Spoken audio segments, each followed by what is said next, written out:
Can they hear me? Yes, they can hear you. Right, it's okay, this is all scuffed. It's fine. Hello everyone. I am Leah. I'm going to be playing Diddy Kong Racing for you all today. It's not my first time on this marathon. I was here 2 days ago with DKC Returns, and I am back. I returned to bring you the best racing game on the Nintendo 64. I am joined by the GOAT of Diddy Kong Racing, if you'd like to introduce yourself. Hello, I'm Mr. Ponytail. I currently have the 100% world record for this category, but that's not why we're here. We're here because Lee's about to showcase this incredible game, and I'm just here for the ride to give you some insight into the category and some super secret knowledge of speed tech and whatnot. But yeah, that's all I'm going to be here for today. Alright, well, to start off, we get to pick a file name, so I think I'm going to pick one we can all agree on. And I'm going to start in 3, 2, 1, go. Yippee. So, if you'd like to explain what 100% is all about, Ponytail? So 100% is pretty straightforward. We have to collect everything in one file, and once we beat the final boss with everything collected, that's the end of the run. Takes about 2 hours. If you are really good at the game, it can take just under 2 hours. There is one catch that a lot of players might be a bit confused about, and that's the character selection is TT Clock. He is an unlockable character, so you can't use him from like a fresh state of the cartridge. But because of community rules, which has been decided for a very long time now, we're allowed to use any character in the game. He is the fastest overall. He has maximum acceleration and top speed. And it pretty much is the same run if you use any character, it's just going to be slower if you don't use TT, so we just use TT.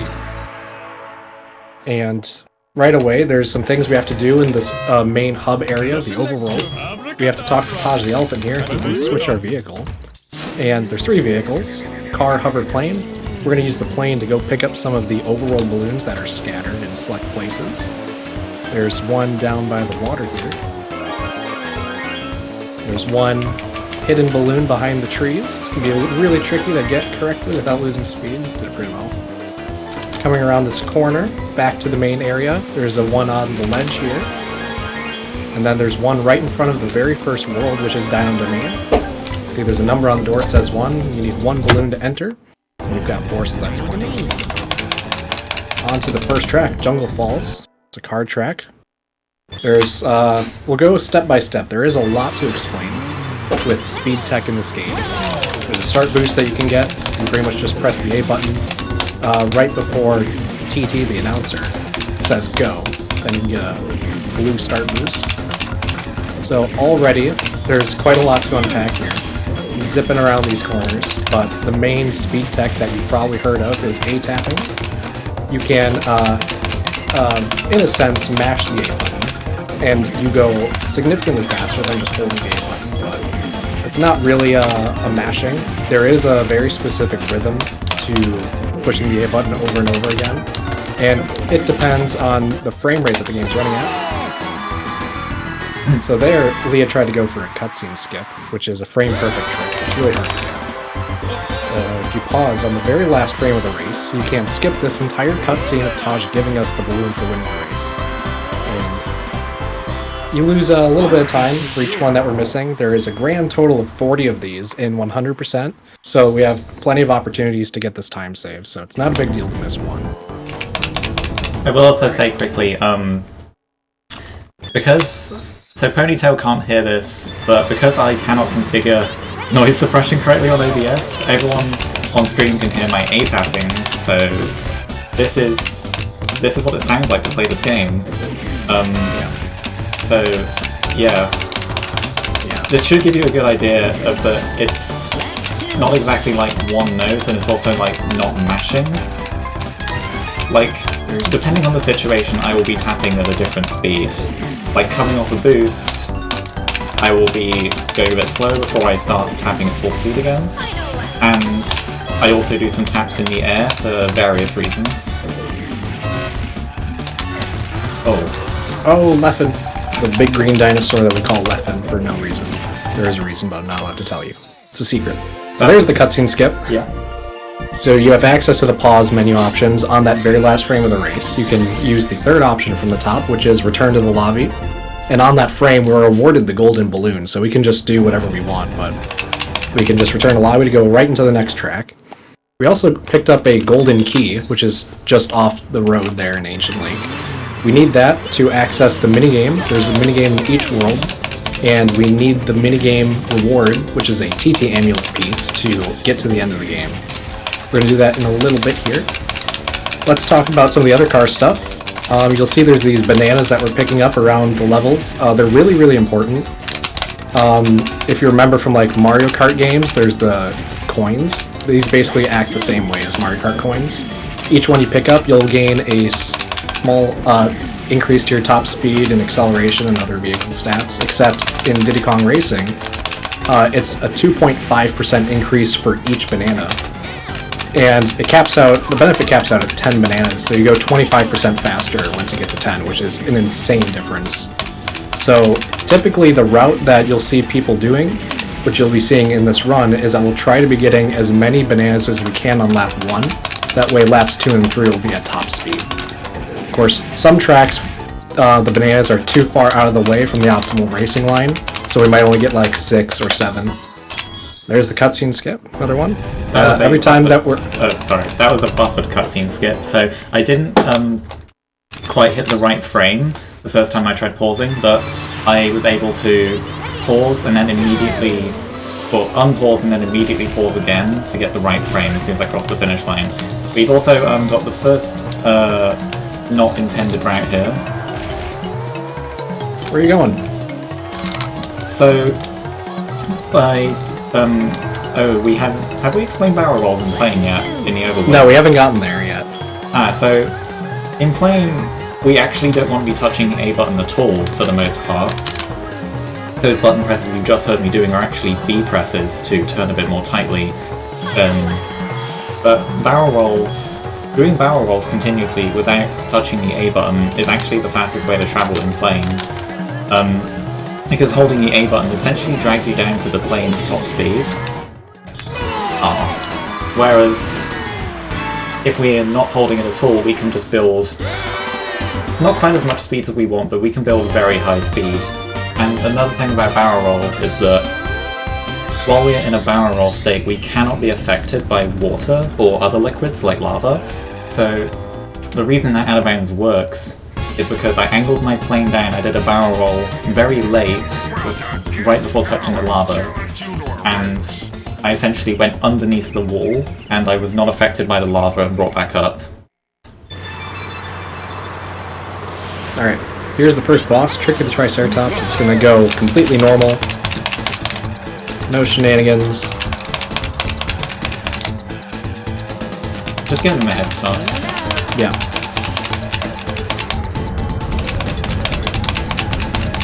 I don't know, I'm feeling kind of generous.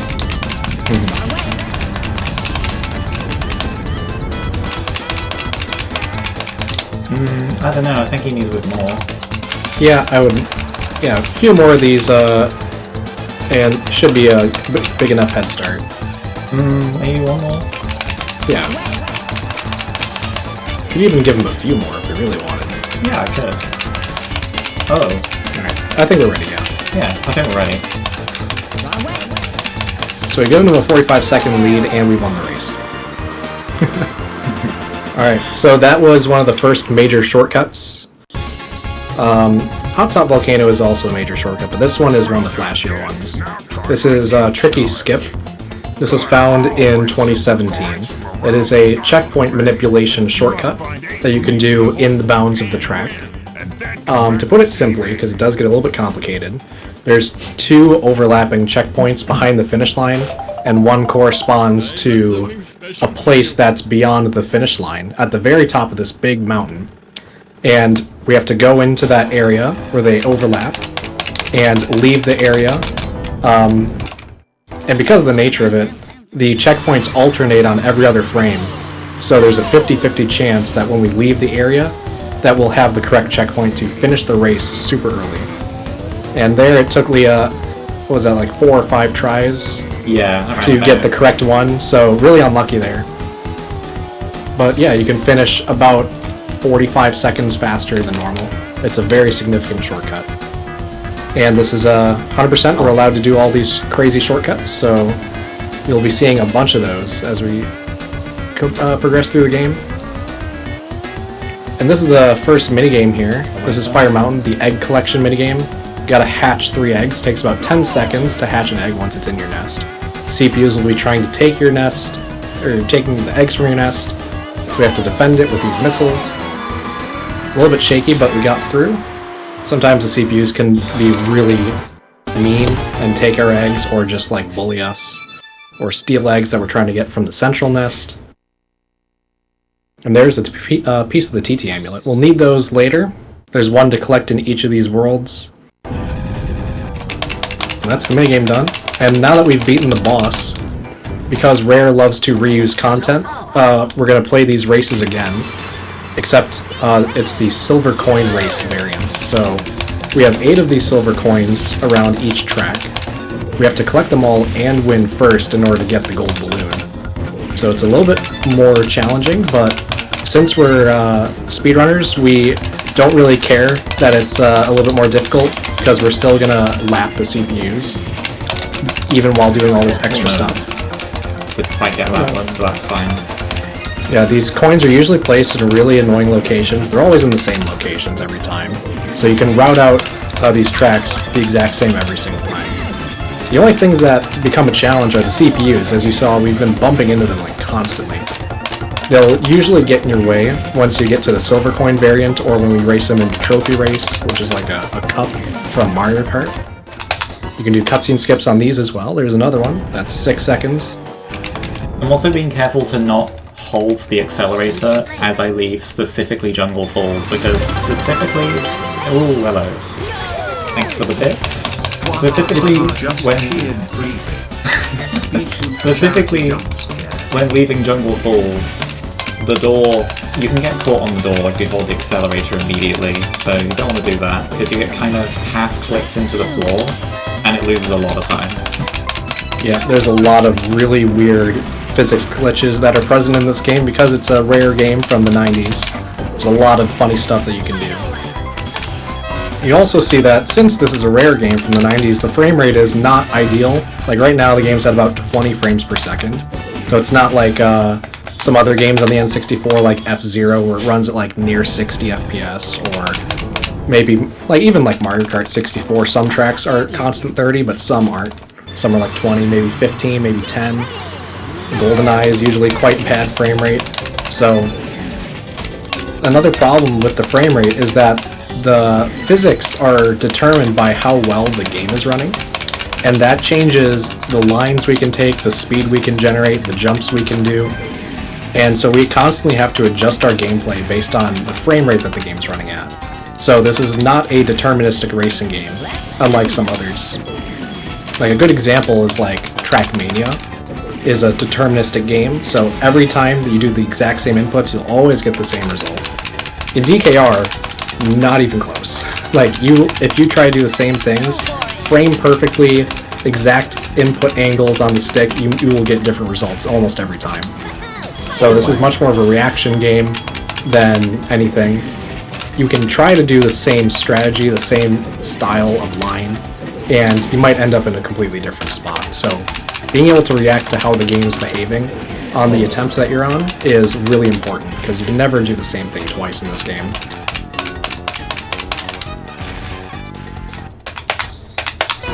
Oh. Bit of a rough race there. Yeah. Also counting as like the hardest second level ever. It really is. Now, one thing we haven't talked about yet is the item system. So, the items are always in the same place every single time.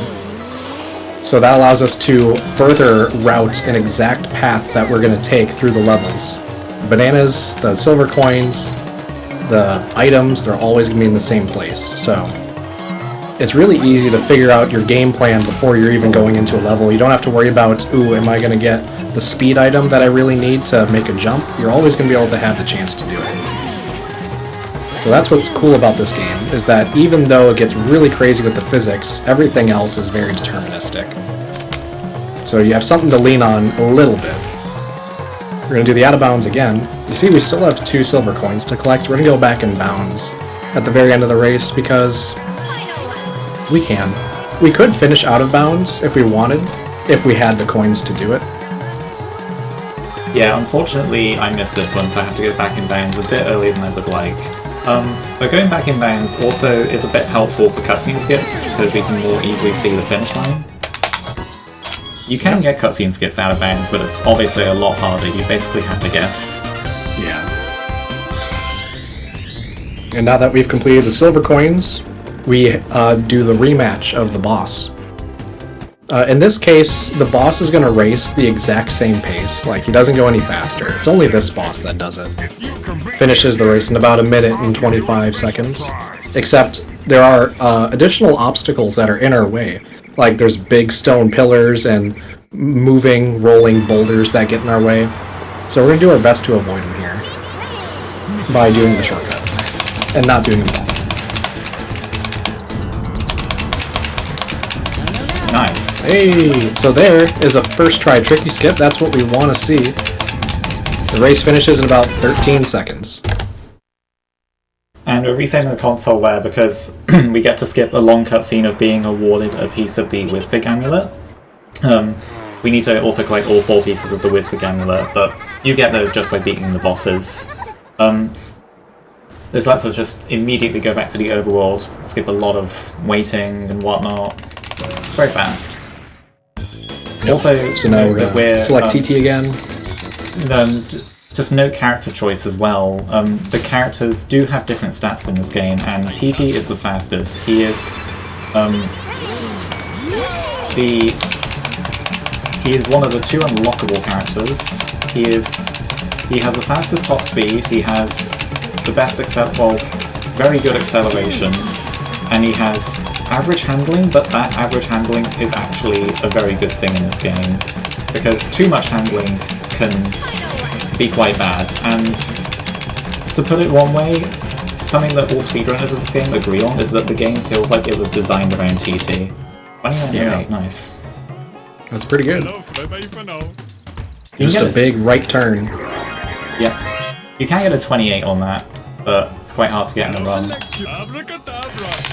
So yeah, that was one of the vehicle challenges that Taj will give us whenever we get to a certain amount of balloons. So we did the car challenge there, so we got 1 balloon there. And we also finished really far away from the finish line. That's because it extends infinitely. So we can just cut across the grass and get the race to finish a little bit faster. But we are also doubling that with switching our vehicle to plane really fast. But it's also important to not go too far to the right when doing that early finish, because if you go too far away from the intended path, you'll actually get disqualified and have to do the whole race over. So it's a fine line that you have to ride between finishing early but not going too far away. This is Frosty Village, also known as Lag Village, because it is one of the laggiest tracks. To be more specific about how lag works, there are 4 different frame rates this game can run at. It can run at 30, 20, 15, or 12.5. Oh, nice. Oh no. Oh, the CPUs. Come on. So another thing to note is that music affects the frame rate. Specifically, having music on causes the game to lag a lot more. As you can tell, I have music on. I'm keeping music on for this whole run because it's a marathon run, and this game has a fantastic soundtrack. But the best soundtrack. Yes. But it does make my life a bit harder in some tracks, especially this one. This cutscene skips quite hard to get as a result. And I absolutely nailed it. Nice. It's really easy. Yeah, just a lot going on in Frosty Village. It's snow particles everywhere, and the thing about low frame rate, especially 15 and below, is you can often just get reversed, and just things that shouldn't happen, they happen. And it's not very fun.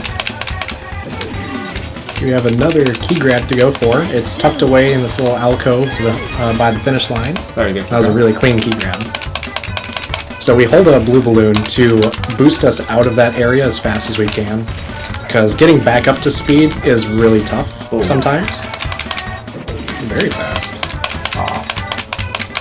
So one thing that we just saw there is that you can actually stack up balloons to increase the effectiveness.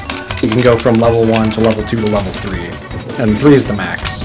And they get increasingly stronger each time you level them up. So even though a level 3 boost sounds way better than a level 1, it actually isn't very useful, because the amount of boost that you get for leveling up does not scale linearly. It only goes up by about, like, 30%, roughly, each time you level it up.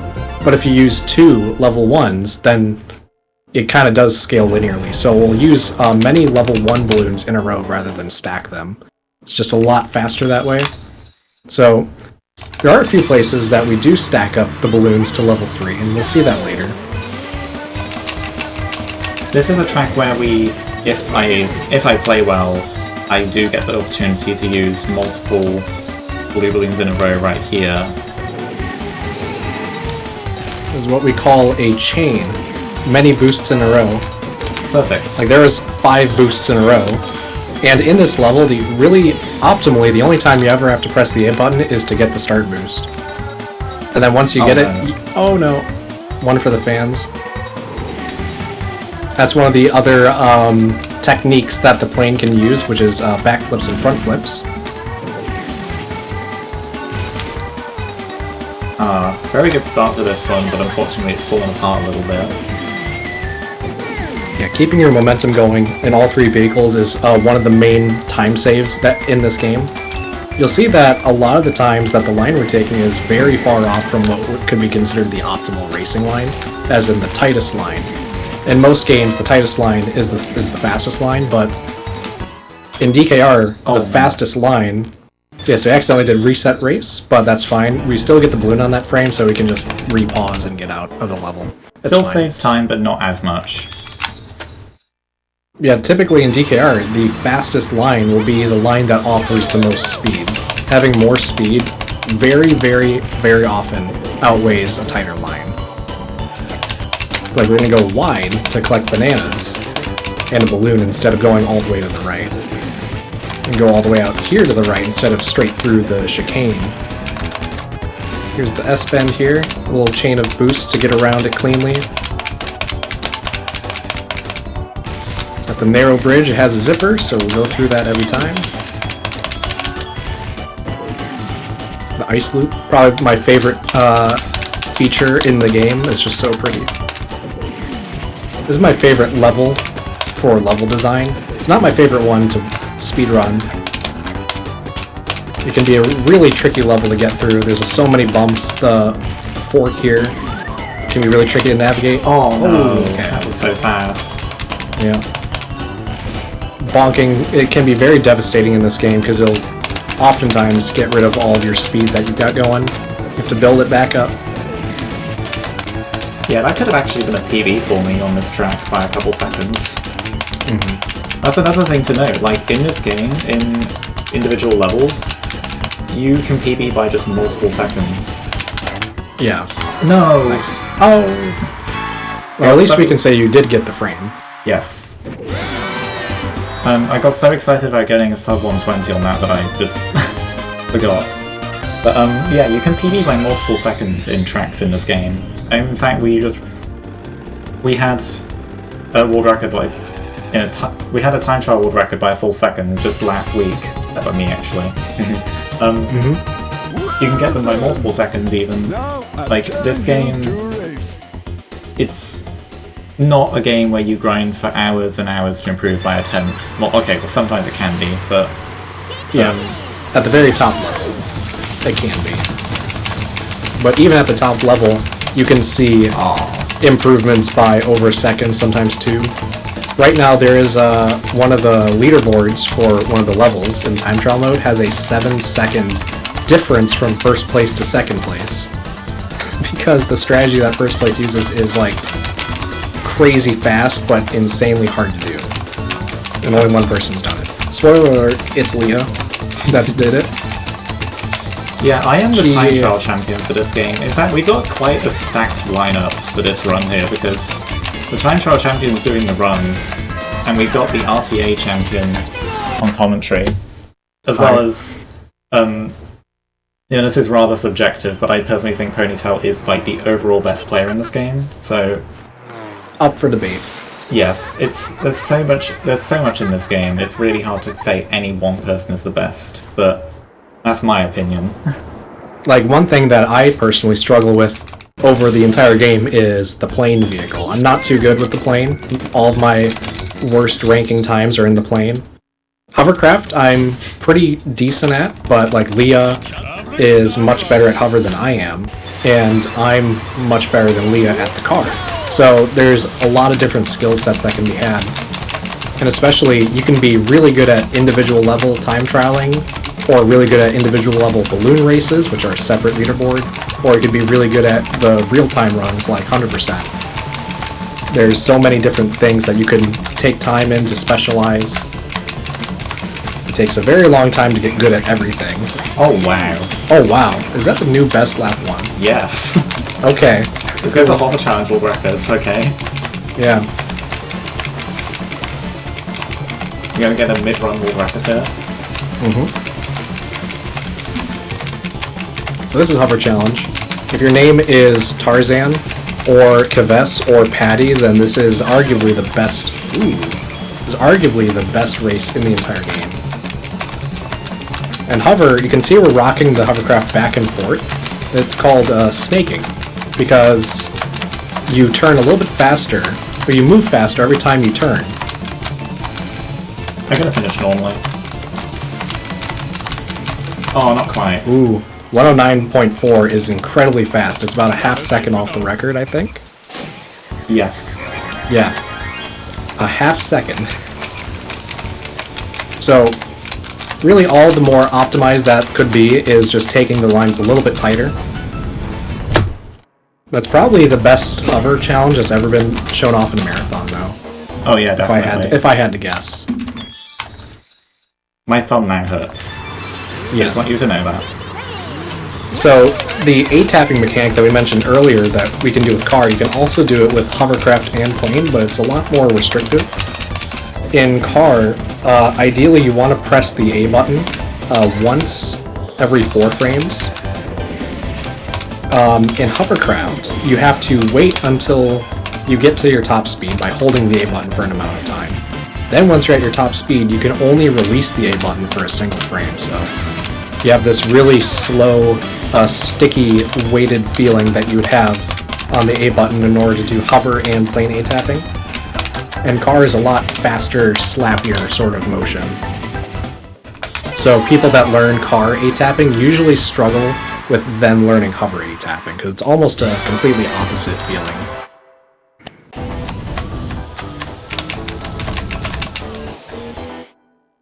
And now onto a hover track that's mostly these boost chains, with a little bit of hover A-tapping.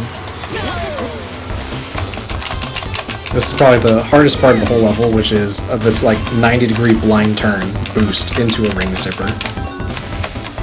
We like to hit it at least 2 out of 3. It's really tough though. Not everyone can hit it 3 out of 3 very consistently. There's one. This whole time while we're boosting, we're not touching the A button at all, because if you touch the A button, you'll basically set a really big limiter on the speed vehicle's speed. And you can exceed the limit of the vehicle's regular top speed by an insane amount if you can keep your hands off the A button for as long as possible. That was really good. 48's really good.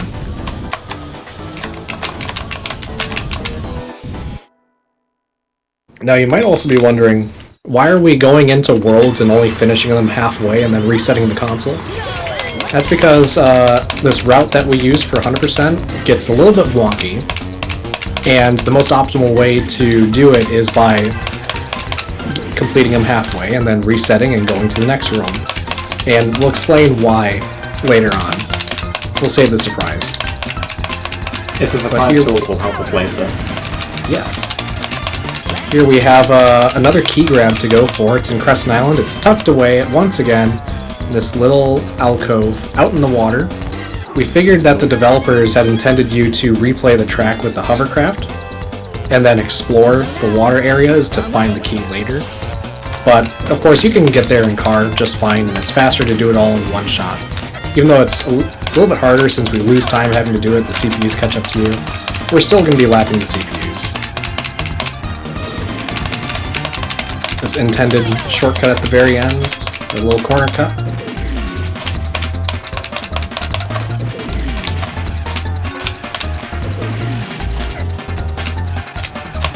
The ship section can be really hard to navigate cleanly. That was really clean, actually. Conquered.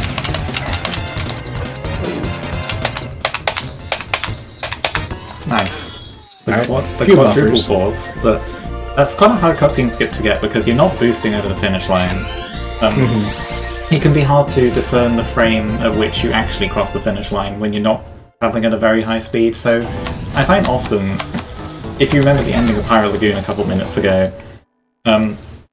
it's very fast. You get a zipper into ideally a balloon for the ending of Pirate Lagoon, and you just cross really fast. You'll often find, like, the cutscene skip frame, I'm actually well over the finish line.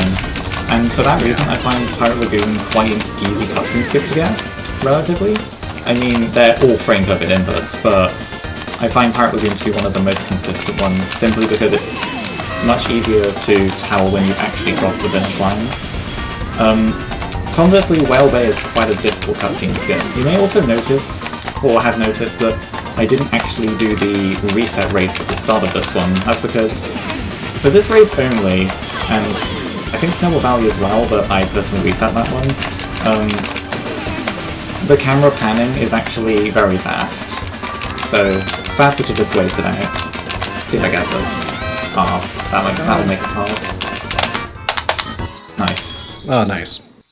So, what we're referencing specifically, the intro cutscene, is an unskippable cutscene the first time you enter a track, where the camera starts at a spot and pans around the starting area and eventually arriving where you are. That can take 5-10 seconds sometimes, so oftentimes, for almost every track, it's faster to instantly reset the race, and because you're then on the second time in a race, you can then skip that instantly.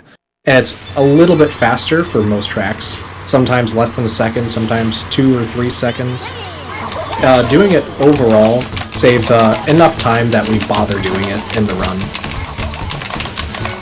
And here we have the Sherbet Island boss, Bubbler the Octopus. Alcohol. Alcohol. He says alcohol.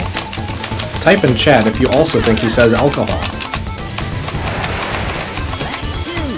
And here we're actually using a level 3 boost. And the reason we're stacking up the boost rather than using multiple level 1s is because every time that we have to boost in a vehicle, we have to let go of the A button to get the maximum speed from it, so that we prevent the limiter from being applied to the vehicle. Whoa! That's fine. But in Hovercraft, whenever you let go of the A button to boost, you then have to re-hold the A button for at least a second to build your top speed back up. So if you do that 3 times with 3 level 1s, you have to build your speed back up 3 times. But if you stack it up to having to only do it a single time, you only have to build your speed back up once. So it's a little bit faster to do that. So once again, we beat the boss and completed half the world and reset the console. That's enough of that shenanigans of flying around to each world. We're going to do our last vehicle challenge from Taj, and we're finally going to get going with the weird route that we're setting up here to complete the game as fast as possible.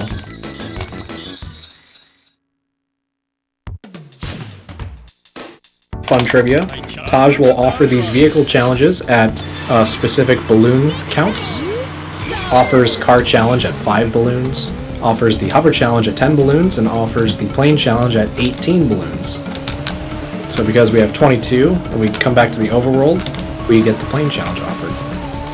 Same routing as in the hover challenge, except we can fly now, and we also get to go through the snow tunnel instead of the lower tunnel. Oh my god. Don't ask for that line. That felt very illegal, but it worked. Yeah, you got away with that one, I think. So Plane is a really volatile vehicle. It can achieve the highest top speeds in the game. However, mistakes are the most punishing of any vehicle. Like, every single time you bonk into a wall, you lose at least 4 or 5 seconds. And that's like the lower end. Sometimes it can be 6 or 7. Again, quite an illegal line there. 54, very good. 54 is good. It can be really easy to bonk somewhere in the plane challenge. The frame rate is quite low. And when the frame rate gets low, you cannot turn as fast as compared to if the frame rate was really good at like 30 frames per second. Then you can do a lot of different changes to your vehicle quite quickly. Essentially, this thing that we're referencing, the frame rate, is how much change you can apply to the game per second. You can kind of think of it like that. So at 30 frames per second, you have 30 frames of changing stuff per second. The game will always run 1 second per second, but the amount of physics that can happen can change based on how well the game is running. So like, you could not do the same things at 30 FPS than you could do at 15 FPS, or 20, or 12. So we are constantly having to adjust everything that we're doing, depending on how well the game is running. And top runners can actually see what the frame rate is at the game most of the time.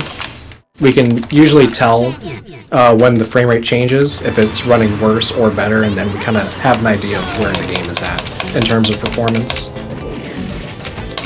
Another thing, like, just another thing is, you might notice that even in non-boosting sections, like right here, I'm sometimes tapping very fast in the car compared to other times. This is because, this is because the frame rate also affects the most optimal tapping speed. So the faster the frame rate, or the higher the frame rate, the faster we ideally have to tap. I mean, you don't have to consider this really, because you can just use a tapping speed like 5 taps per second that pretty much works as a catch-all for all situations in car. You won't lose time by doing it, but most optimally, you tap once every 4 frames. So that means at 30 FPS, 7.5 times a second.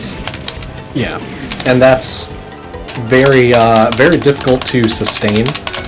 There are like maybe 1, 2, maybe 3 players that are able to sustain that for a longer period of time. Like me, I can maybe only do it for a second or 2. And I usually fall behind players that can A-tap at the 30 FPS interval more consistently for longer periods of time. Oh no. Whoa! Nordic Boa is the robot, he can just do it. Yep.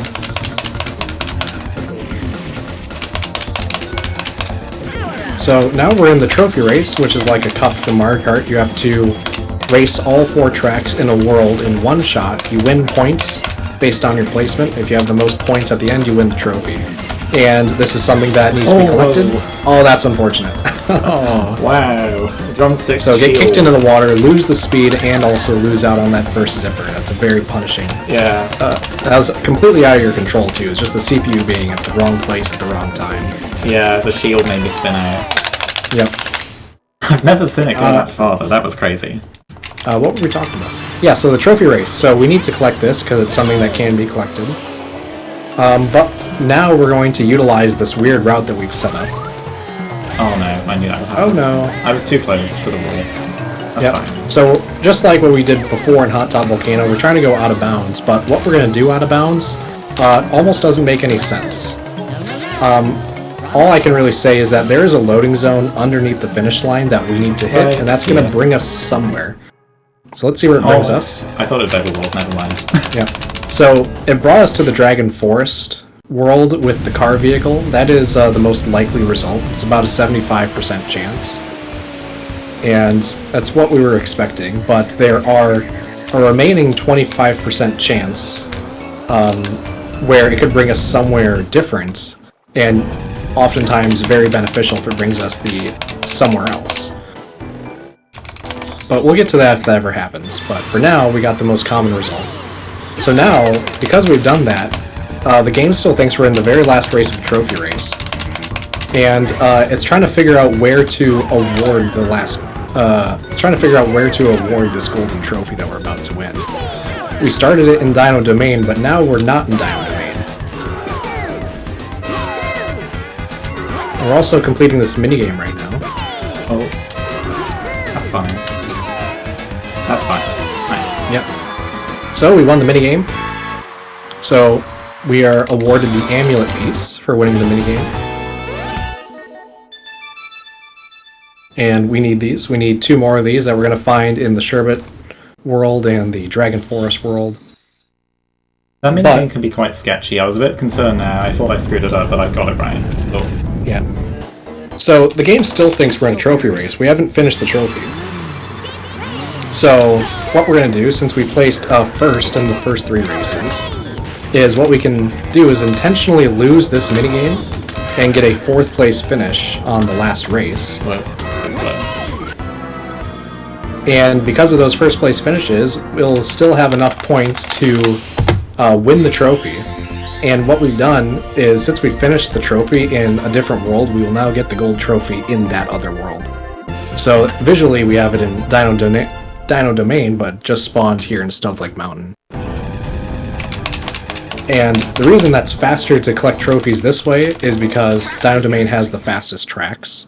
It has like 35-second Ancient Lake, 1 minute Fossil Canyon, 35-second Jungle Falls, and then the 10-15 seconds it takes to warp out of Hot Top Volcano. As opposed to the tracks here in Snowflake Mountain, 1 minute Everfrost Peak, 1 minute 20-second Walrus Cove, 40-second Snowball Valley, 1 minute 5-second Frosty Village. We can go much, much faster by using this method to collect trophies, and this is called trophy storage. We're storing the fact that we're in a trophy race and completing in a different world to be awarded faster, basically.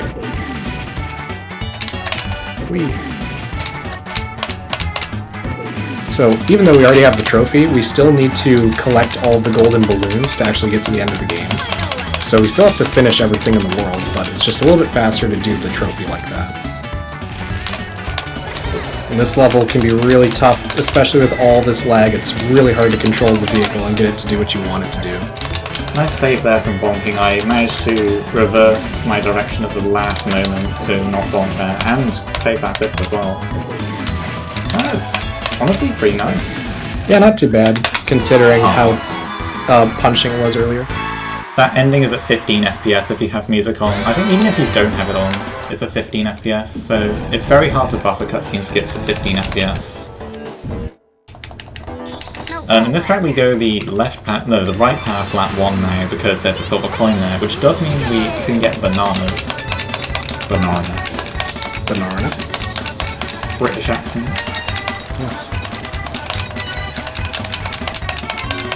There's a few coins here on the edges of the valley, which can be really tough to collect at top speed, so we'll pretty much forego collecting some of the blue balloons, and we'll just take the low speed and safely collect these. It's especially hard because not only is the terrain really jagged, so it could throw us around, but these snowballs are running towards us, and we could get squished by them, canceling our speed and throwing us in a direction as well. It's a really tricky section to try and attempt at top speed, so pretty much just not. It's almost always faster to just not go top speed here. That's still a very good time. Yeah.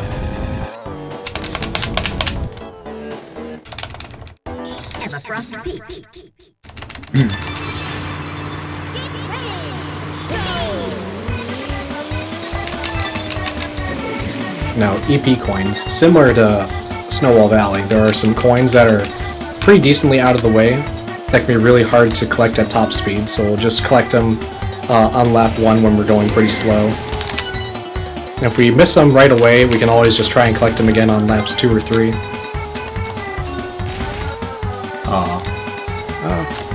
So you can see that we're trying to hit these ground zippers in plane, which is something you can do. You can hit any zipper with plane or the hovercraft. But in car, you actually can't hit ring zippers at all. You can only hit ground zippers, and that's hard-coded into the game. So even if you got the car to land right in the middle of a ring zipper, the aerial ones, it would not register and do anything. Which is really sad. Hopefully they fix that for DKR2. Although an interesting thing is that even if you could, they wouldn't actually do anything in car because of kind of a hard-coded feature of car. Oh, that's pretty nice. That wasn't too bad. It was tight. Oh. A hard-coded thing in car is that you can only build speed on the ground, so they actually would not be any use at all if you could use air zippers in car. Yeah, you actually get negative speed if you're boosting in the air. That's only for car though. In hover and plane, we want every boost we can get. Yep. So you see that there's a lot of airtime, especially in a track like Walrus Cove Car.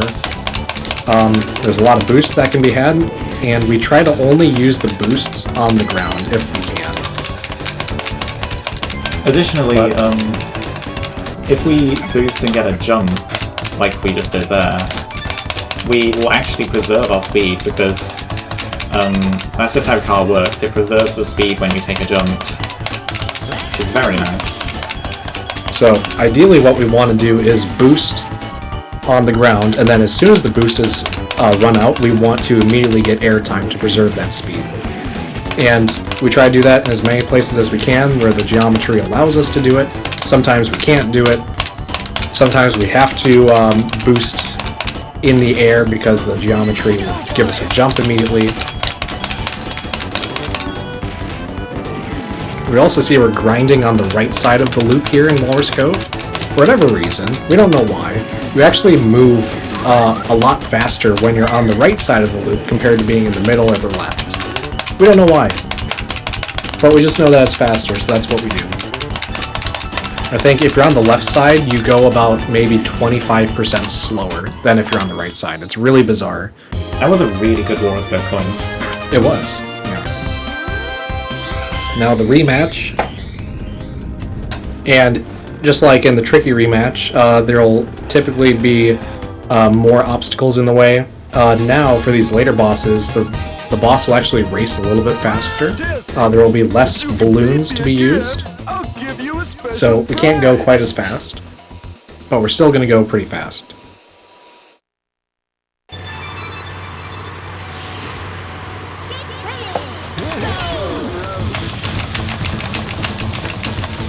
So normally there's a balloon to our right just there, but now it's not here.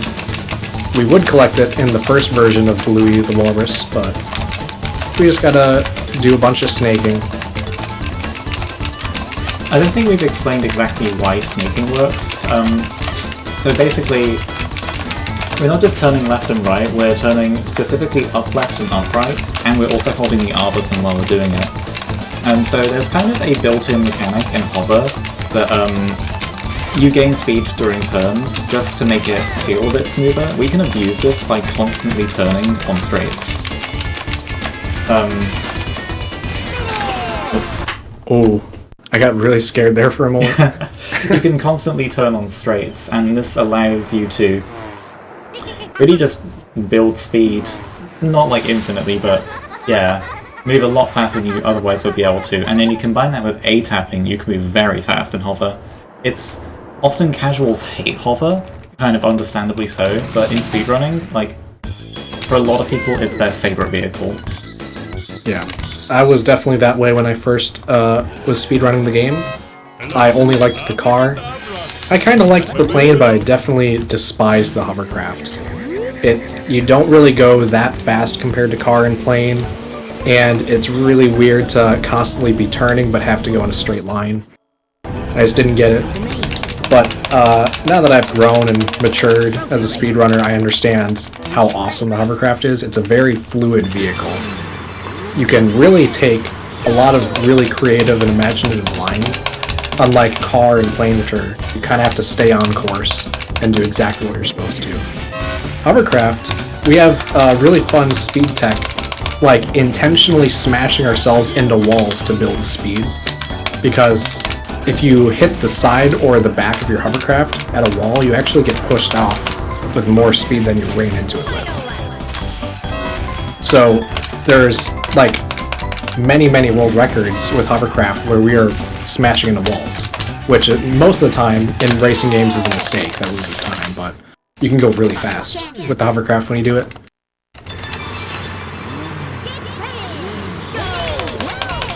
So now, we're doing trophy storage number 2.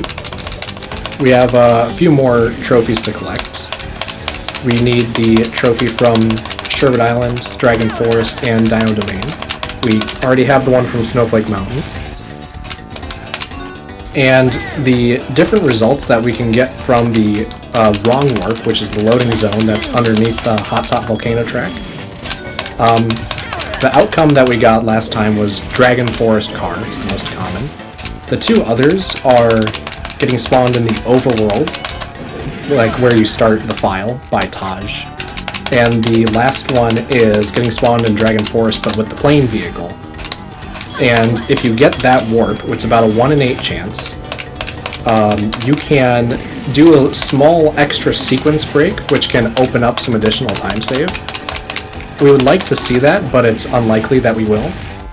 It'll be very hype if we do get it, though. It's out of our control, unfortunately. That was a Nice very ending. I barely avoided a bubble there. That would have been really bad if I hit that. Yep, bubbles that'll stop you in your tracks, and you lose all your speed, and you get rised up? English is hard. Oh. Yeah, you don't want to hit anything in this game. The only things you do want to hit are the boosts and the bananas and the jumps.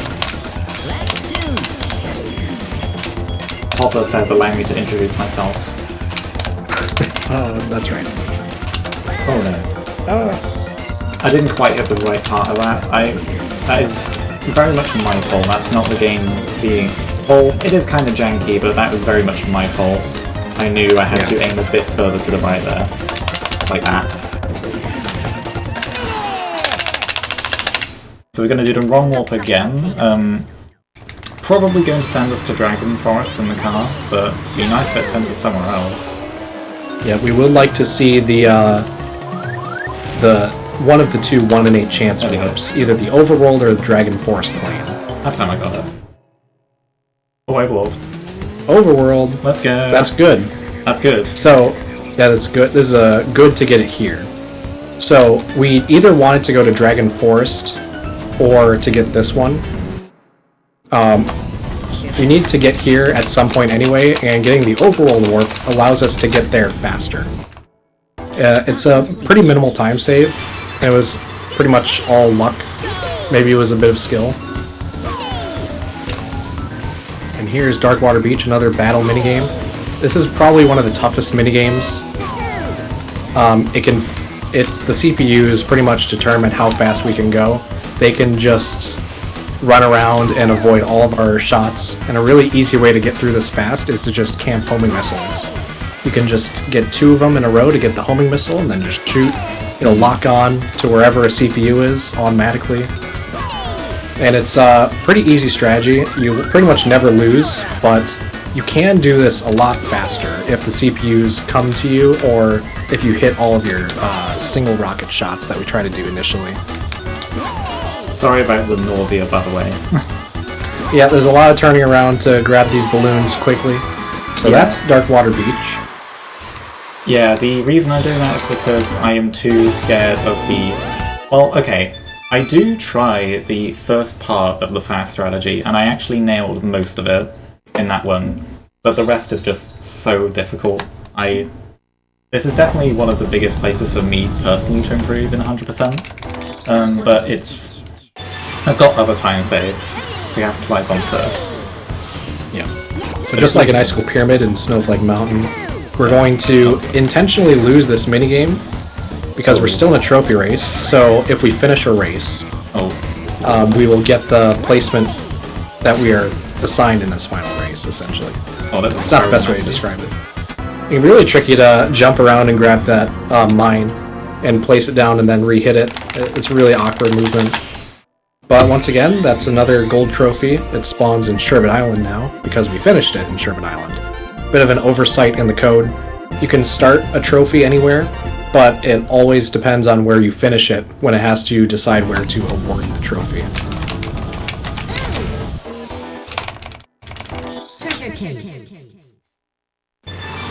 Alright, more silver coins. And you can see that with silver coins, we still want to collect bananas.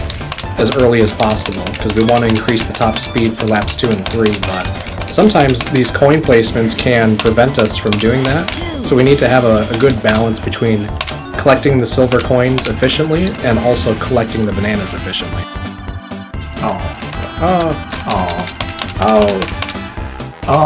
Missed everything there. Yeah, sometimes missing one thing can really screw up your strategy in this game. Like, the time saves and the time losses can be very exponential at times. At least we got the cutscene skip. Something you may have noticed is that I was trying to tap A before I landed from boosts. This is called air tapping. It only works in the car. Basically, if you tap A the frame before you touch the ground in car, you preserve a bit more of your boost, which is very handy.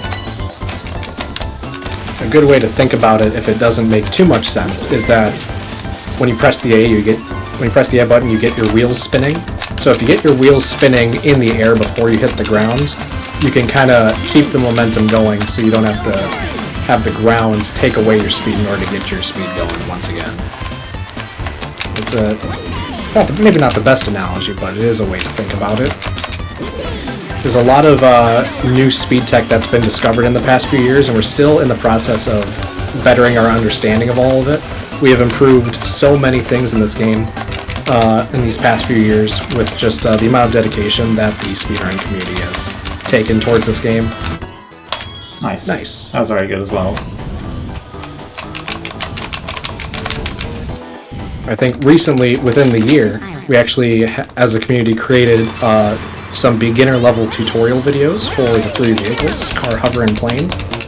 We had some really old, outdated tutorial videos that don't really apply anymore because of how much the game has changed, and what they explained back then you can almost not see at all in today's gameplay. So we've updated our tutorials. It's now easier now than ever to get into speedrunning DKR. And if you're interested in learning about the speedrun, or if you're just interested in the game in any level, I highly recommend that you go check out the speedrun.com page, speedrun.com/DKR. And there's a link to the Discord page. There's also a link to our time trialing website, which also links to the Discord. And you can join the community, talk about the game, learn about the speedrun, watch others that are learning the game and speedrunning themselves. It's a really incredible community that we have, probably the friendliest community that I've ever seen in speedrunning. We all really love to see everyone enjoying the game at any level. We have, new people right now that are time trialing the game for the first time. So we're always cheering everyone on to do their best, helping everyone to learn the game best they can at their own pace. Sorry, I just got a low 108 with first frame cutscene skip. Let's go. That's actually 108. Low 108 with first frame cutscene skip. Nice. Easily my best ever CI coins. So with these coin races, you'll often get slower times because there's just a bit more to do. The coins are out of our way. So we'll go slower on almost every single coin race. Ooh. I do not know how to grab that coin well. That coin on the rock is really tricky to grab cleanly. I've got one more I need to get at the end here, so I might play a little bit safe. Or I've got a balloon here to help me out, so yeah, take a bit of a slow... Usually I just hold A through the section, at least one of the laps, just to guarantee that I don't miss it. What can happen is, if you aren't paying attention, and you're really just focusing on the race, is that if you miss one of the coins and finish the race, you actually do not get awarded the gold balloon. You have to collect all 8 coins and win the race to get the balloon. And it's happened at least once to everybody. You forget a coin because you're focusing on the racing, and then if you're trying to get a new personal best in a category, it kind of kills the run. There's a lot of little things that we have to pay attention to. Just making sure that our focus is always there. I was really close to accidentally hitting restart race there, which would have just been devastating. Yep. If you hit restart race before you cross the finish line, you don't get anything. Yes. It's happened. That's also happened to everybody at least once, and it's always super devastating when it happens to someone for the first time. Especially because this is actually quite a good pace, honestly. Yeah. This could There hasn't definitely really been someone- anything too bad that's happened. this Mostly could- just minor mistakes, which always you'll see minor mistakes in this game. Like at the moment, this could get under 150. This That'd be run. nice to see. Yeah. It'd be really cool to get sub 150 here.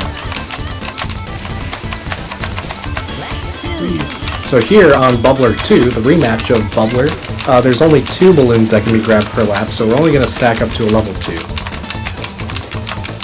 Also, the spike bombs, or mines, or whatever they are, they're replaced with bubbles now, which, as we explained earlier, they're more devastating. I almost hit one there. Yeah, that was really close. And on lap 3 there's a bubble left, so I can't take as tight a line.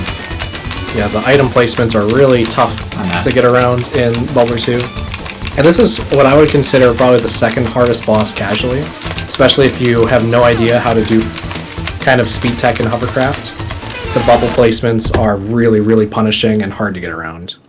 That was a goal split. Oh, really? Showed Nice. 2 goal split. Nice. Hooray.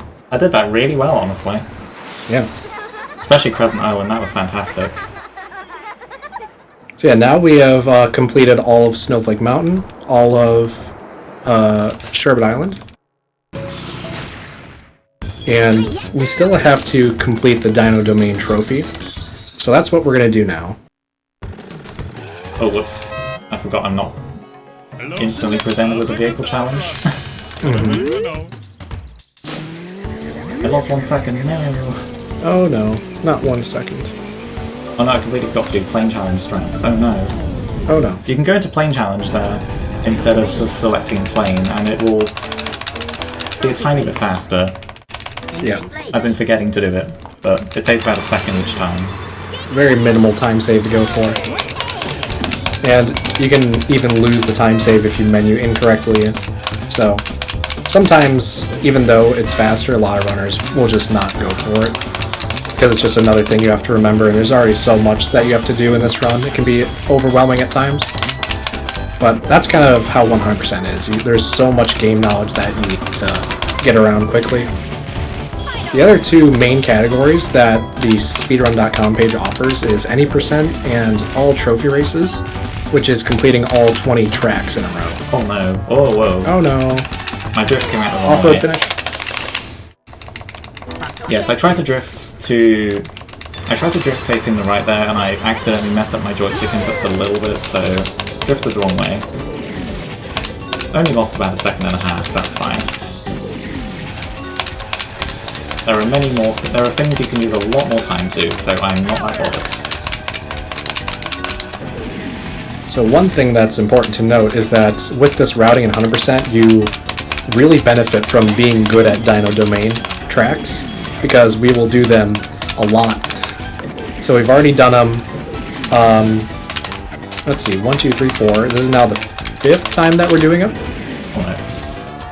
Again, I drifted the wrong way there. Now, this guy who's commentating my run, he is pretty good at Dino Domain, if you ask most people. It's a fun world to speedrun. It's not my favorite world to play. I prefer casually playing Snowflake Mountain. But speedrunning, this is an incredible world. All the tracks are really, really fast. And they're really fast-paced. A lot of boosts. Jungle Falls. Yeah, not only do you have to be good at these tracks, you also have to put up with these tracks. Because in 100%, we do them 7 times.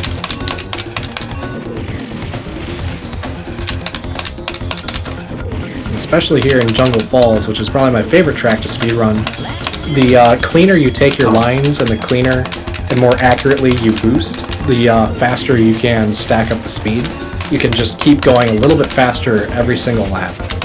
You can just go almost too fast for the track to allow, and you'll just oftentimes smash into a wall because of how fast you're going. You can't even make a turn in time. And that's what's fun about DKR, is that there really isn't a hard-coded top speed. If you are just that good at the game, you can go as fast as you're capable of doing. Now, in this case, I'm not actually going to do the wrong... Whoops. Uh-oh. I'm not going to do the wrong warp in this one, because I do actually need to get the Dino Domain trophy at some point. Yeah. Oh wow, that's actually... Oh wow. Oh no. Oh wow. Completely denied. That is That's actually alright, though. quite a major time loss. We missed that start boost there. That's alright. Looks like maybe only 5 seconds. Yeah, I normally aim for an 18 on lap 1, so yeah, it's about 5 seconds I lost. Because I missed 2 balloons and then, yeah, missed 2 balloons as a result. If we really wanted to, we could wrong warp out of this world and then play a different Dino Domain track to finish off Dino Trophy. But it's faster to just stay in Hot Top Volcano and finish it vanilla, essentially. In Trophy Race, we don't need to custom skip, so it's actually faster to finish out of bounds like this. Yep.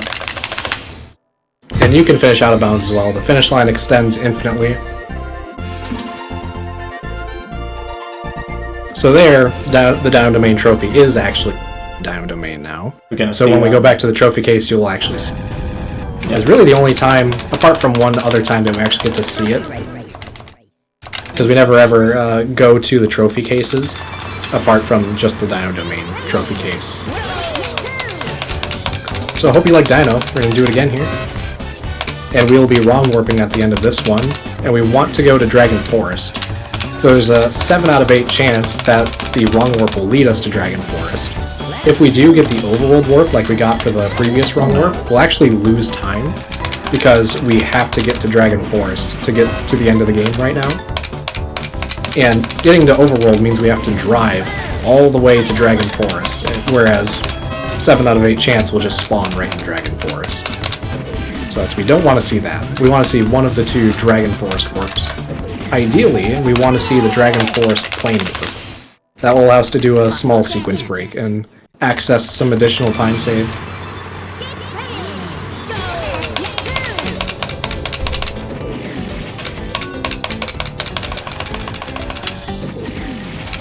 So Leah, where would you rate Dino Domain on a scale of 1 to 5? Good question. It's probably better for me to rate each individual track. Oh, nice. Oh, that's Canyonless. We never talked about that. Definitely not stolen from a strat in another Nintendo 64 game. We skipped the canyon. Almost. Yeah. Let's see if we get it again. We boost. Oh god. Nice. Yep. I didn't see a canyon there at all. Me neither. This track is now just called Fossil. This is actually really good. I'm gonna see if I can finish this well. Yeah. Might be like a 50 and lagless. No. Is that music on lagless? Yes. Lap 3 as well. That's really, really rare. Really rare. That could have been an incredibly good Fossil Canyon. Still the best Fossil Canyon this run, even with that mistake. That could have been about a 56, 55 even. Yeah. I think in terms of each individual track in Dino Domain, not too hot on Ancient Lake, honestly. Big Jungle Falls Enjoyer. Fossil Canyon really depends. Be either amazing or it can completely fall apart. And Hot Top Volcano is pretty alright, so I think I give Dino Domain a 3 out of 5 on the whole. Yeah, that's probably where it deserves to be. I think my favourite world to speedrun is Dragon Forest for sure, which we've not seen yet in this run. We will be seeing it shortly. Yep. In about 30 seconds we'll see it. Unless we get overworld, then it'll be about 45 seconds. It'd be really funny if I got overworld, but I hope I don't get it, because this is actually still a pretty decent run. Yeah. Not too bad. That's fine. Nice. Okay, we got scared for a second. When you get overworld, it will stay slightly. It will stay on the black screen slightly longer if you get overworld. I got scared for a second. Yeah. So this is it was a 7 out of 8 chance to end up here, and this is fine that we ended up here. So now, unlike in Sherwood Island or Snowflake Mountain, there is no minigame to lose on.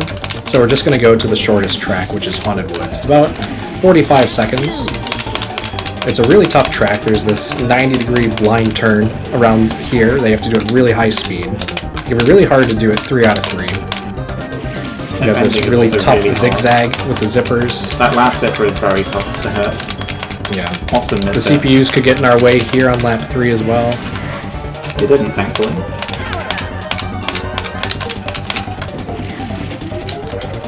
Oh, that was still 43, almost. 44, that's good. So yeah, now we have all the gold trophies. So what remains is the stuff in Dragon Forest. We have quite a bit to do because we haven't done anything in Dragon Forest apart from getting the trophy. But we have a lot of really cool things to show off in this world. This is probably one of the flashier worlds in the game. And this first track is already very scary. I'm going to focus a bit here. So just like if you've been doing your homework, this is the plane vehicle, and plane tracks have an out of bounds. So we might see an out of bounds here. Hopefully. Nice. And we're out of bounds. Now we have to stay out of bounds. It can be really tricky to navigate. Whoops. I might get a barrel roll there almost. Yep. So there are key checkpoints that are present in the track, and in order to get the full progression for a lap, we have to go and touch them in order. And then once we've touched all of them, we can then go to the finish line and get our lap. Oh no, that's actually fine. Actually, that wasn't too bad. That was okay to come back in bounds there. Because at least I didn't miss any checkpoints. Could be a lot worse. I'm not going to go for the out of bounds again. We're just going to finish this in bounds. Yeah, we got to show it off. Bit of careless play from me there. Yeah. It's really hard to navigate that section. It's really narrow, tight space that we have to get through while barrel rolling. Yeah, so it was only about a maybe 15-second time loss at most, which is not the worst. It is a really tough track, and that out of bounds in particular is one of the harder ones in the game to even get at all. Just wait till we get to coins. Yep, the silver coins combined with the out of bounds is a really tough track in the mid game here. That almost got me doing coin movement here. Whoops. Yep. This is also a lot of harder car tracks. Yeah, this is my least favorite car track in the run. For reasons. This is also some people's favorite car track. I believe this is your favorite, Leah? Not my favorite, but it's pretty high up. Yeah. Although not been treating me well so far this run. Oh wow, definitely not so well this run. Now for me, the boosts are like not really positioned very well. You have to cut off your speed in order to make turns. The turns themselves are really weird.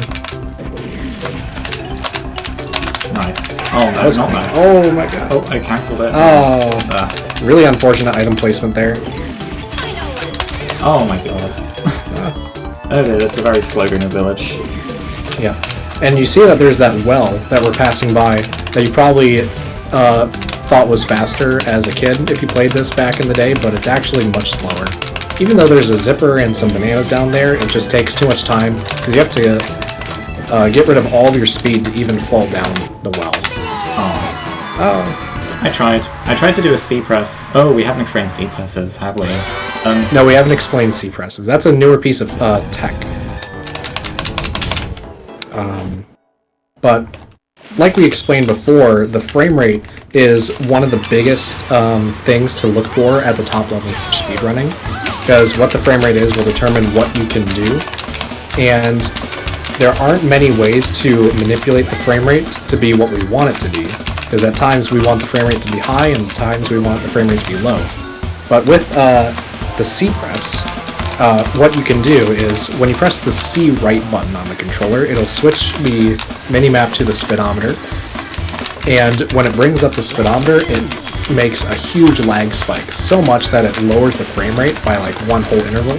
So if it was at 30 FPS, it'll drop it down to 20 basically instantly. And we want that to happen when we are at the end of a boost, because if there are less frames per second, the boost will die much, much slower, so we'll hold that speed for longer. And we can induce lag by pressing the C right button pretty much at any time. There are some instances where doing the C press does not change the frame rate, so you'll only see us do it only in select locations. So in Greener Village, the reason why I brought it up is because the ending of Greener Village is normally quite high frame rate. Not so much a music on, but it can still hit 30 FPS for a little bit. Wait one second, I might get this.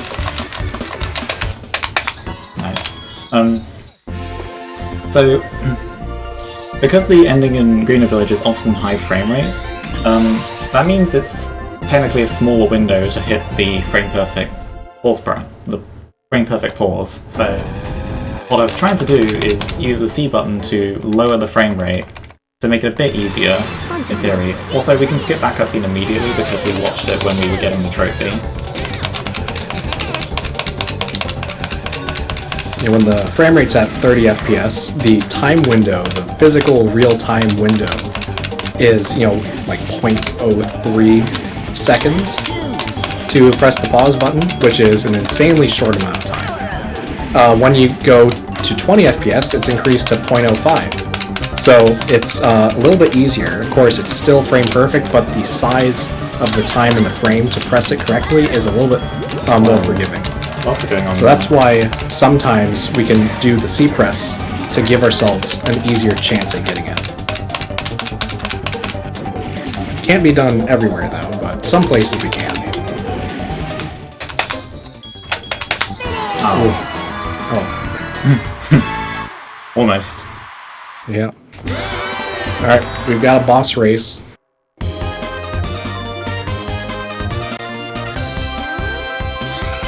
That's it, we got a boss race. Yep. Nothing special like this one. No, there's nothing special. There's a big dragon, his name is Smokey, and he likes egg salad. Excellent. Now I challenge Also, you look to at what a vehicle we're in. race. We're in the plane. Has You know everyone what been that doing means? their homework? Does anyone know what happens when we're in plane? And isn't it so convenient that we just talked about C presses? Mm-hmm. Oh no. So we got it. Oh, That's fine. Ooh, lucky. Wow, that was lucky. Oh, oops. That's actually good, because it'll pass me. Yep. Oh. Look at that. Out of bounds. So, for whatever reason, there is like a polygon on that wall that if we boost into it, we can get pushed out of bounds. And up until recently, that out of bounds was like the main mid-game crux, where even top runners could expect to not get it first try. Like, you might miss it once. Or twice, or 3 times. It was such a pain to work around, but with the C press, you can basically increase the window of distance that you need to cover within the frame that it almost turns into a 99% success rate, as long as you press the C right button. Like, to be honest, my angle there wasn't even close to being good, but the C press just makes it so easy. It's honestly very funny that it makes it so easy. You just have to press the lag button when you win. Yeah, it's literally a speed button at times. You push it and you go faster. And it's so good, in fact, that even people that are like within their first week of playing are actually hitting the trick because of this discovery. Even the top players couldn't hit it every single time if they tried their hardest. And now, it almost doesn't take much skill at all to do it. So, the 100% record it's been lowered in thanks to that discovery, because it's just that much easier to get to the end of the game. And thanks to my incredibly cool commentator. Hi. Yeah, I've played this game a little bit. It's pretty fun. Maybe we can take this time to talk a bit more about our speedrunning in general, just our own past of getting into speedrunning. Like, for me, I started speedrunning at the beginning of 2020 during lockdown, and I always wanted to learn this game because I played it as a kid, and it's just an incredible game to watch, to play. It's beautiful, the music is great, the gameplay is interesting. So I've been running it almost for 5 years now, and I've pretty much exclusively been running Diddy Kong Racing. I've dabbled in like Mario Kart time trialing, GoldenEye time trialing, because you drive Bond in GoldenEye. Don't get it confused. It is a racing game. I've also dabbled in Wave Race 64, Shout out to the wave race community. This track is very scary, sorry to interrupt. Yeah, this is probably, at least for me, this is now the most scary mid-game track. Okay. Could have taken the opportunity to get an extra balloon, honestly. That would make my life a bit easier, because 5 bars is not pretty. Yeah. I'll do my best. Oh, there's a lot of lag. Nice. That's all I wanted to do. And this time I will do my best to actually stay in bounds. Believe it or not, I actually set a world record on this exact out of bounds in time trial today. Yep. Oh, whoa. That's fine. So, in the DKR speedrunning community, we have different leaderboards for the balloon race variant of a level. This is a balloon race because there are balloons and there's CPUs to work around. And then there's the time trialing, which is a separate game mode that the game offers where there are no CPUs and no balloons. It's just you, the bananas, and the zippers on a track. And we have different leaderboards for each one of them because they have different challenges and different lines and jumps and different amount of speed that you can get. And here we had to go back in bounds. Ooh. So we can grab these remaining few silver coins to actually win the level. I was very so that's not. I was very worried about this race, and I'm glad it went well.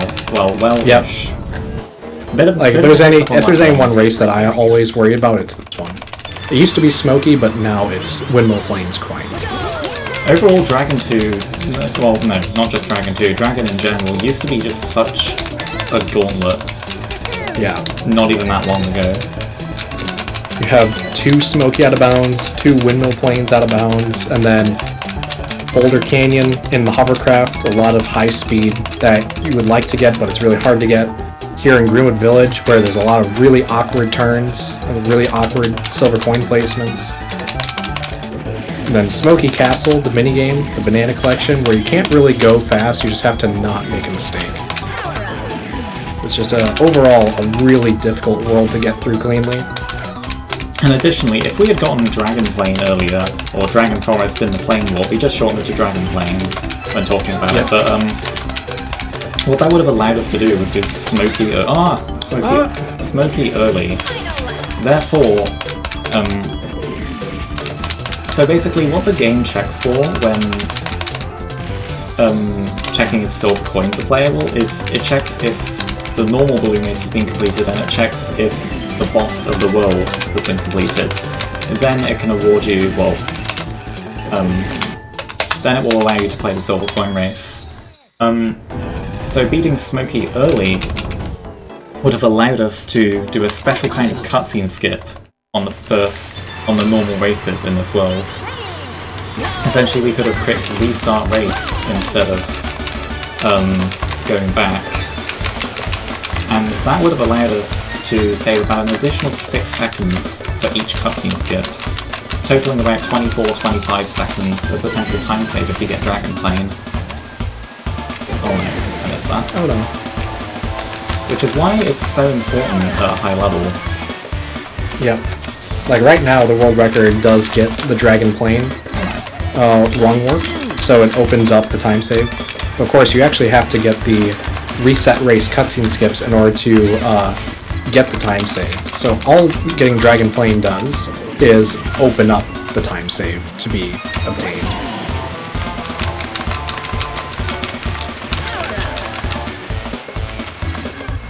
There are a few, just flat time saves that can be had through luck, and that's, the tricky skip RNG, which is a 50-50 trick, and then overworld wrong warps for completing the Snowflake Mountain or Sherbet trophies. Those are flat time saves. You have to work quite a bit to utilize the Dragon Plane time save.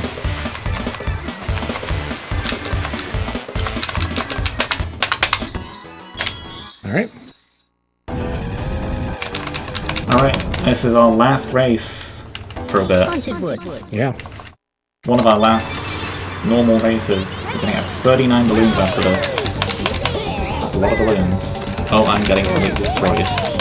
Oh, and you missed the coin, really? Not uncommon to get completely destroyed at the beginning of this track. The only time it doesn't really happen is when playing it in Trophy Race, which thankfully we do in this run, at least once. because we play this track for our Dragon Forest trophy. All day through the sections, play it safe. Yeah. In Trophy Race, the CPUs are actually so fast that they get in each other's way, so they actually never get in your way. They get stopped by themselves. But yeah, in normal races here, you often get stopped by the CPUs at the very beginning, which often means you miss bananas as well. Thankfully, this track does have a lot of bananas, so there are plenty of opportunities to get to 10. Like, I have 16 right now. Yeah. But the benefit of additional bananas stops at 10, so just having them is a little bit of assurance in case we get hit by an item. We'll still be at 10 plus bananas, so we'll not lose out on the bonus speed increase. Alright, this dude again. Beat me again, I'll give you a special prize. Alright, guess what? We're gonna do that out of bounds again, because we're in plane. Want to see me do it again?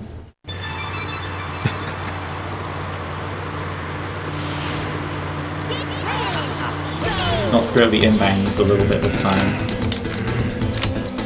Yeah, the beginning is actually pretty tricky for the second time around. Smokey moves a bit faster, and the fireballs that he throws out, which normally are the obstacles that we have to face inbounds. Oh wow, that shouldn't have worked. Scene boost? Oh, Ooh. Terrible boost. But that's a strat we could do as well. You can touch the ceiling in a bit of a weird way there. There's kind of a polygon that's... it's slanted downwards, kind of. So if you move into it, and especially if you barrel roll into it at the right point, you can get a lot of speed. Often call it the slingshot as well. There's a few names for that piece of speed tech that you can do in plane. Like a zip, you could call it, or a slingshot. Alright. We've done it. I just want to say I just ordered Dragon 2 and I'm plus 27 on my PB. Oh, really? Yeah. Oh, man. This is a great run. Yeah, this could easily... Well, not easily, I shouldn't say that. This could potentially sub 150. Yeah, we have probably the hardest race in the entire game coming up right now, which is the final boss, Whizpig. He showed up at the start, and he's that big head that's in the overworld, that statue. This one. And now that we have all of the boss amulet pieces, he opens up, and we can go to his area and race him, I guess. Oh no, I don't want to know about his area. Yeah. We don't know the name for the area that we race him at. I just realized this. Because all the other tracks, all the boss tracks, we don't know the names of the track. We only call them by the name of the boss. Although, technically, according to, I believe, what was the official DKR website, not DKR64.com, but, Nintendo's website for this game, I believe this race is called Whizpig's First Strike. And the second one's called Whizpig Strikes Back. Yes. Right, this is a race that is already very difficult, and this is possibly the race that suffers the most from having music on, as we do now. Yeah. See, the frame rate is quite bad right now. See, we gotta keep the music on because it's a marathon one, and also because turning the music off takes like 6 seconds. It's fast to just bite the bullet and do this with music on, but it is very painful. Yeah, we have the music, obviously. Then the track itself is pretty big, so it has to load in a lot of assets. The rain effect there on screen takes up a lot of processing power as well. So pretty much the way the game determines what the frame rate is how much it has to do. Oh no. This is really bad. So there's a lot that it has to do right now, and so to prevent itself from crashing, it lowers the frame rate, which then changes the physics. But it doesn't mean that we're going to always go slower with lower frame rate, it just means that the way we can build speed will change. But a good amount of time, it'll also cap the amount of speed that we can possibly get. And also, these weird edges that Leah has to drive over can oftentimes change the drift direction that we're doing, or it could stop us in our tracks completely. The ground can be really glitchy sometimes. Alright, 117, that's not too bad, it's a really hard race. So now Whizpig is going to throw a tantrum, but we're going to reset the console right away. And And that's it. I'm gonna do the time save. The time save you told me about. Yep. The 1 second time save. It's good because it means that Boulder Canyon Coins was not the last we're gonna see of this vehicle. Mm-hmm. A lot of people get upset because there's no more hover gameplay after this, but now there is. Yeah, hover gets kind of laid to the side in this game. Like, oh, whoops. Don't look at that, I did not add that into that. Yep. There's not very much hover content in this game, at least in the main adventure. Only 3 tracks out of 20 have hover. Oh, Cat Jams in chat, how could I forget? Yes. Yeah, we, sorry. Oh yeah. Only 3 tracks have hover, and additionally, like, you use plane for all your overworld movement. You don't really get to see it very much. Actually, however, in the track select menu and notably in time trials, that's the complete opposite because hover actually has the most time trial categories. You can play it on every track. See, a thing we haven't mentioned yet is you can play most of the vehicles on most of the tracks. And hover is, with all its versatility, you can use it in every single track. So there are loads of hover categories for all the hover enjoyers out there. But unfortunately in this category we don't get to see it very much. This is probably also one of the hardest races in the game, right here, if you'd like to explain Ponytail. Yeah. Well, first let me explain where the heck we are, in case for those that haven't ever seen this part of the game. This is Future Funland, the secret 5th world in the game. You get here by completing all the gold trophies on every world, and then also beating the Whizpig boss race. You can then go to the trophy sign on the beach. You can honk at it or just touch it, and then you'll trigger this cutscene where the lighthouse turns into a rocket ship and you fly into Future Funland. And so there's 8 additional tracks, or 8 additional races, 4 tracks. And then the final secret true boss race at the very end. And this track in particular is super hard. It's a plain track. The turns are really tight. There's a lot of obstacles. There's these meatballs that are flying around that we have to avoid. There's this ship here that shoots lasers that we have to avoid. Boosting around these turns at top speed. Narrow corridors. And so, oh wow, that is a really bad place. Wow. As we explained about the reset race cutscene skips, I can do this. Boom. See, in Future Funland, there is no mid-boss between the normal races and silver coin races. So, after you complete a normal race, the track just automatically switches to silver coins. Yep. There's... like, if you were to go outside into the lobby and look at the door, it would just be replaced with the balloon count for coins, whereas normally it would be replaced with a little image of a balloon. Yeah.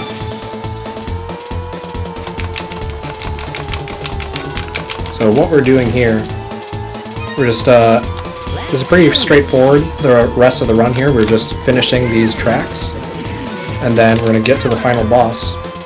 But there is one thing that we have to do, which is optional to beat the game, but is required since this is a 100% category. There's an additional trophy race that you can do in Future Funland here. But the game doesn't check for the completion of this in order to get to the end of the game. But we're still going to do it.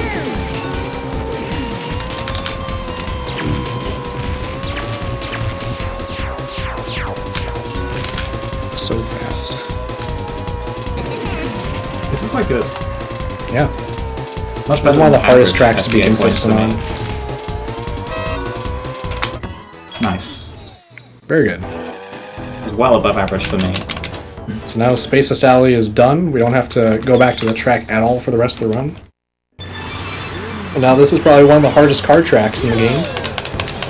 If you've heard of Lag Village, now get ready for Lag Caverns. Yes. Also, this is kind of one of the best tracks in the game casually. You thought Water's Cove was cool. You're not ready. Yeah. That ice loop. Oh, you're not ready. I like loop-de-loops. Sweet When's summer child. when? So if loop-de-loop is so good, when is loop-de-loop 2? No freaking way. Oh my god. There's 2 loop-de-loops. It's twice as good. It's really hard to keep your speed around these turns, especially when the game drops in frame rate. It can be really hard to get the car to do what you want it to do. These tight turns, this spiral downwards. Just launch yourself into the loops.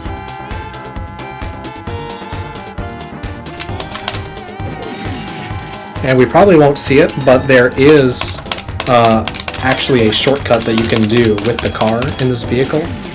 You can actually go out of bounds in this track with the car. It's a pretty small time save to do it the safe way. There is one person that like always goes for it, and he's a complete maniac, and that's Omayo, who's one of the strongest players in the game right now.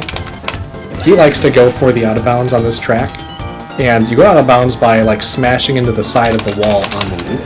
Like that. Like that. Oh my god, you're insane. You're so insane. I'm Not so only glad I get hit the that. out of bounds, but also get the reset race. That was awesome. And it's a pretty minimal time save as well. Like, you might only save like 1 second doing it, but it's one of the flashiest 1 second time saves in the game. Honestly, with all the buffers, I probably didn't even save time with it, but that's fine. Yeah. It just looks so cool. It looked cool. I'm so glad I hit that. I thought my angle was off. You have to be pretty much...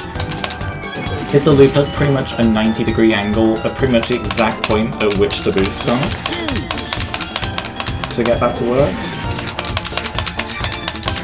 And if you're It's still not very well understood why it behaves the way it does. We only know that it does that.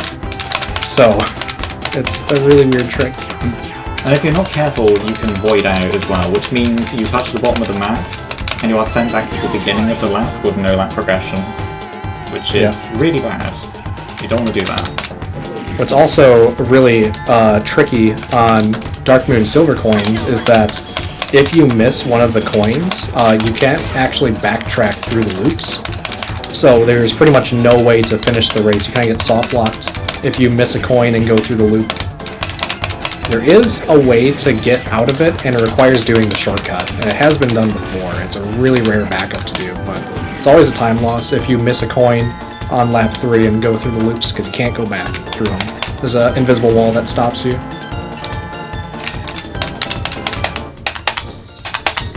Nice. Nice. So Very 4 for good. 4 on the cutscene skips. This is a very, very good start to Future Funland. Yeah. So we're going to get out of Future Funland because we're going to go set up trophy storage to complete the Future Funland trophy. Much faster to do it this way than doing the actual trophy with the normal races. Oh, there's the trophy. So if you like these tracks, you get to see them one last time. Yeah. An encore. We've not had a sub-minute Fossil Canyon in this run yet. Could we get one on this last FC? Hopefully. Honestly, I think this has been a really good run. The main time loss in this run has been, I would say, just these dyno tracks have not been the best throughout the run. That's been probably the biggest time loss. These, you have to be really consistent at these 4 tracks. Well, 3 and a bit, to really capitalize on the trophy storage time save. And I'm pretty good at them. I'm not the best though. And I'm quite inconsistent sometimes. Especially with this one. This one is just really, really hard to get consistently.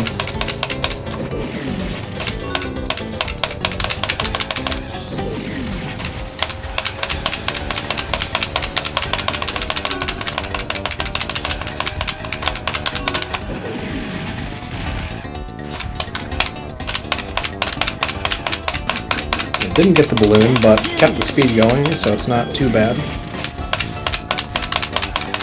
What you'll see, which you've probably already seen a few times, is that even though we're driving like straight through a balloon or a banana or a coin, that will like not even collect it for some reason, and that's because the hitbox for these objects are actually kind of small compared to the speeds we can achieve.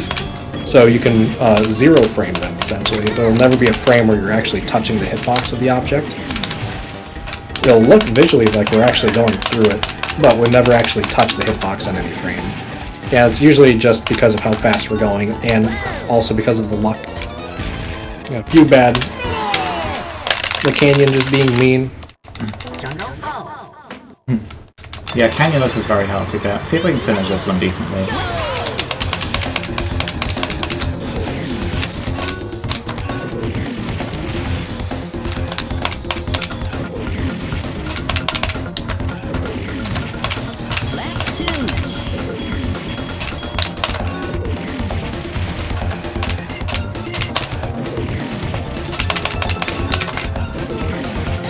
Oh, it's going quite well. It's really hard to control the speed around that ending. You can really see all the speed you can build up in this track.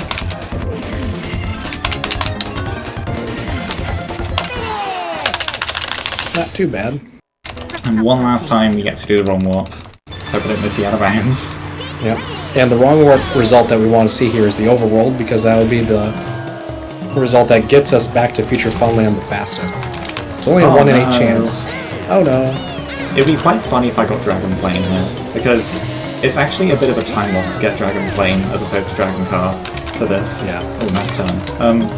Because the plane, we've never explained this yet, but the reason why plane wonks and mistakes can be so devastating is because the plane just accelerates really slowly. Alright. There's a hidden stat called Throttle. It's not really character dependent, it's more so on vehicles. I guess not stat, but more mechanic. So, Throttle is something that increases as you hold the A button. In car, you will gain 0.1 throttle for every frame, for a maximum of 1.0.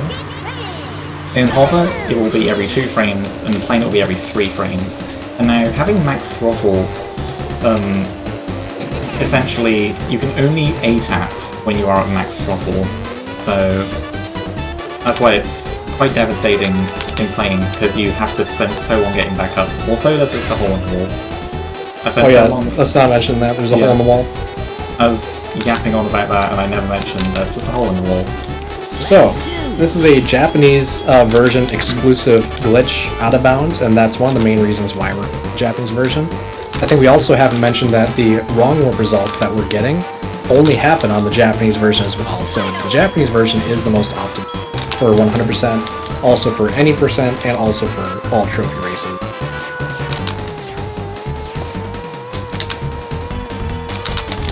And we can finish out of bounds since we're in a trophy race.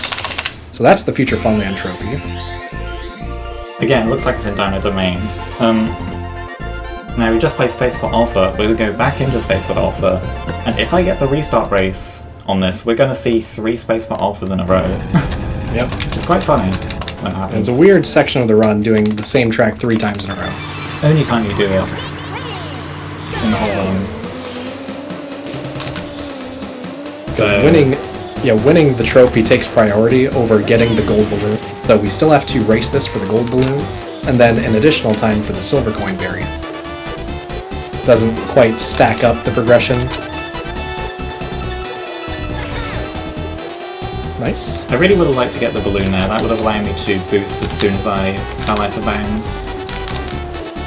I also only have 7 bananas here. I had 8 or 9 last time, so spacing... bananas are probably more important in plane than any other vehicle, because they really affect how long your barrel rolls last. You can kind of think of it that each additional banana means you can cover 2.5% more distance with each barrel roll. And it kind of becomes exponential with each barrel roll because you can build speed faster off of the faster barrel rolls you're getting because of the banana. Oh no. Nice. I did that with my left hand, by the way. I screwed up. Oh. Okay, I'm right-handed, and I pressed the start button with my right hand. I kind of screwed up there, and for some reason, it led to my left thumb getting that cutscene skip. I think that's pretty cool. Not gonna lie. I always press the start button with my left hand, my left index. That's because you hold the controller weirdly. Do you want to explain that? Oh yeah, so if you've ever seen the N64 controller, you know that's kind of weird to hold. Oh, that was really sketchy. Oh, I'm quite high. Yeah, it's quite high up there. I could have gone back in bounds. So most people's grips on the control stick for the N64 controller is using just your thumb over top of the stick and then pushing down to get grip on it. That's what I do. Yeah, that's what I would say over 90% of people do. There are the few people that have alternative grips, and I'm one of them. I use what's commonly known as a claw grip. Oh no. Oh no. I went back in too early. Go back a little bit so I can build up some more speed. Nice. You can see how wide we have to take these lines sometimes, because you can't just turn and hold your speed with the plane. You have to go wide to maintain your speed. Yeah, and additionally, low frame rate means you lose more speed when turning. And of course you got music on. And low frame rate means you build your speed slower per second. If it's a 30 FPS, what we commonly call lagless, you can build speed much faster. Yeah, I use a claw grip. I use my index and thumb finger. That's not, it is a finger, but it's also not. I use my index and thumb, and I pinch the top and bottom of the joystick, and I have two fingers on the stick at all times. And that was just something I naturally developed as a kid when I played N64, because I guess I had like sweaty hands, and I always kept slipping off the joystick, so I came up with just grabbing the stick, so I could never slip off. I still slip off because of how fast we have to move the stick. And yeah, that's what I'm comfortable with. Obviously, you don't need to, you don't always get world records with claw grip. You don't always get world records with a normal grip. It's always just preference for that. It's not required.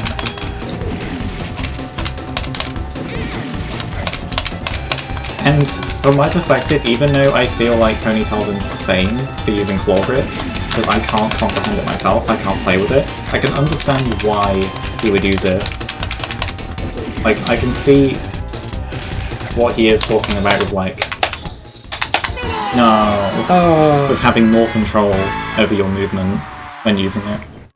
Yeah, I feel like I can move the stick around faster, but that's just because of how long I've used it. That's just what I'm comfortable with. That's not so bad to miss the restart race on, because oh hello, we have, this is literally this and one more race. We're looking to get likely to get under 150 this run. Yeah, we're underestimated by a pretty good amount here because of how well Leah's been racing. Yeah, this has been a very good run, honestly.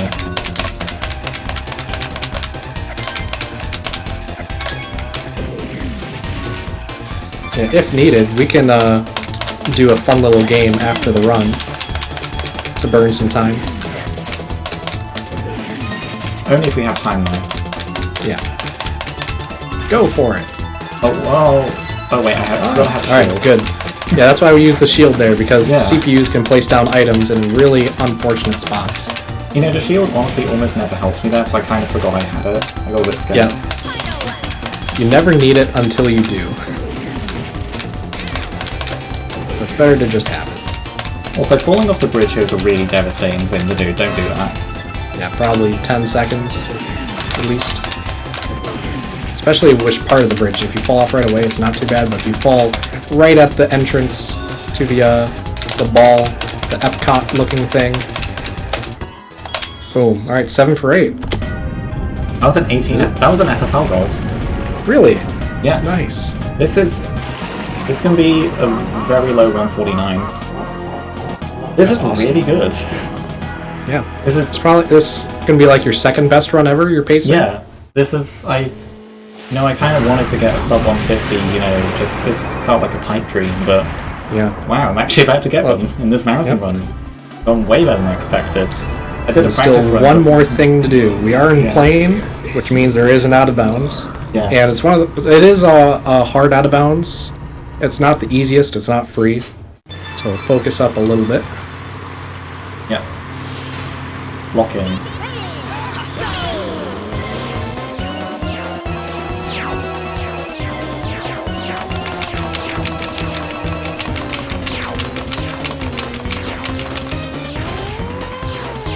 Nice. Alright, there it is. Now the goal is to just stay out and hit all the key checkpoints, and this will be the end of the run when we finish this race.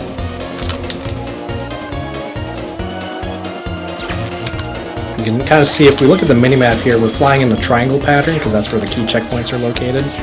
There's one inside this big Whizpig head statue thing, and there's one at the bottom left of the minimap. So we're pretty much just flying point to point as efficiently as possible. Oh nice, we have a 1-minute ad right now for non-subscribers. Oh, let's go.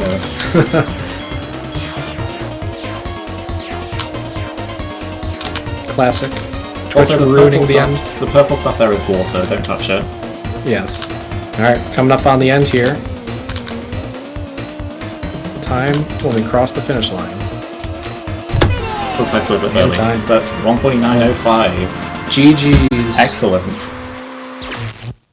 Yeah, that should be... That's your second best run, right? Yes, that was my second best run. Congrats.